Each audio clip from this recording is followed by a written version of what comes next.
Today on the bench, we have the new Quick Run 10BL120 G2 from Hobbywing. And if this thing turns out to be any good, this could be the best budget 4S ESC available right now in 2023. Let's take it out of the box and I'll show you what you get, and then we'll talk about the specs on it. All right, so we get the ESC. This is a nice looking ESC, definitely a step up from the previous generation ESCs that Hobbywing made. We get a manual and we get some stickers. Now, taking a look at this ESC, this is very similar to the Max 10 SCT previous generation ESC, but they have done a couple of really interesting upgrades to this. And to go along with those upgrades, they've got a new lower price, which I think is really nice. The first upgrade they did was to put larger input capacitors on here. They've also got a temperature sensor for these input capacitors, which will help prevent this thing from overheating and blowing up in overload conditions. They've got a 7.4 volt, 5 amp continuous BEC on here. That's up from the 4 amp continuous BEC on the Max 10 SCT. That doesn't sound like a lot, but an extra 20% is more power and more speed for your servos, and that's a really nice thing to see in a budget ESC like this. Just like with the Max 10 G2s, they've separated out the program port from the fan port, so you no longer have to unplug your fan when you want to program this thing. One thing to keep in mind that I wasn't aware of when the G2s first started coming out, this set button is only used for calibrating your throttle channel to the ESC. You can't use this with the beep codes to program anymore, so you have to have either the regular program card or the LCD program card to program this ESC, so you're going to want to pick one of those up separately because it's not included. Beyond that, we've got some 12 gauge wire here. It's got an XT60 on it. Now this is 120 amp ESC continuous, so to me an XT60 is basically useless. We'll be cutting that off and putting something better on here in just a bit. We've got 4mm bullets, which should be good for most 1/10 scale applications.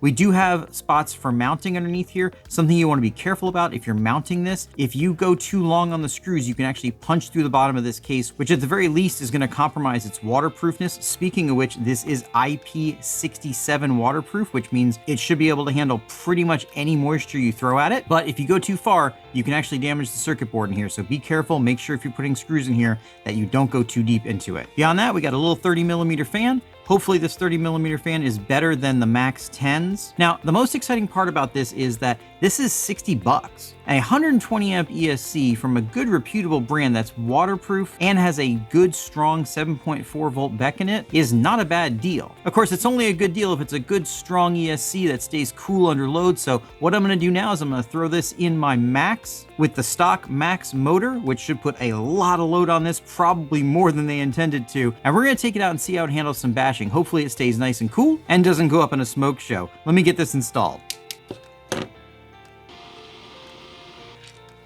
Just got some 3M VHB here. As long as you apply it properly, it will hold an ESC basically permanently.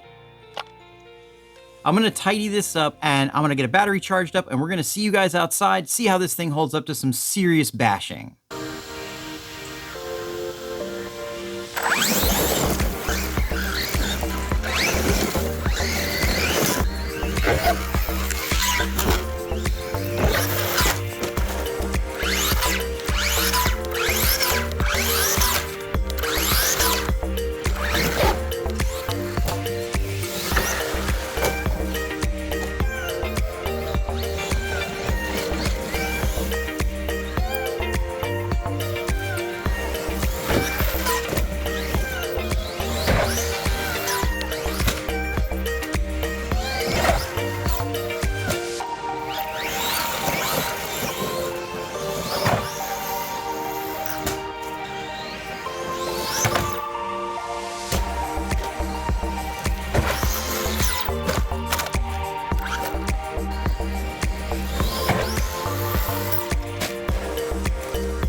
All right, guys. Well, first I want to say if you don't have a Traxxas Max, especially this V1 shorter wheelbase version, you don't know what you're missing out on. And if you're not subscribed to this channel, you really don't know what you're missing out on. We do news, reviews, upgrades, technical videos, and a whole bunch of other really awesome stuff. Make sure you get subscribed so you don't miss it. That being said, this little 10BL120 held up really well. I'm impressed with it. I think that this package is a little bit too much for it, and I was able to overheat it and put it into thermal shutdown a couple of times, but for what I was doing with it in grass, bashing, I think it did extremely well. And as you can see here, most of the time the temperature stayed pretty good around that 160, 170, 180 degree range, which is hot, but not overheating. And it held up with the bashing and the crashing, took a lot of big hits. The fan stayed perfect. And overall, for $60, you get a 7.4 volt Beck, 120 amps, 4S. I think it's hard to go wrong with one of these things. Now, speaking of amazing bashers, if you're looking for the best deal right now in bashing, take a look at this video because it's pretty amazing.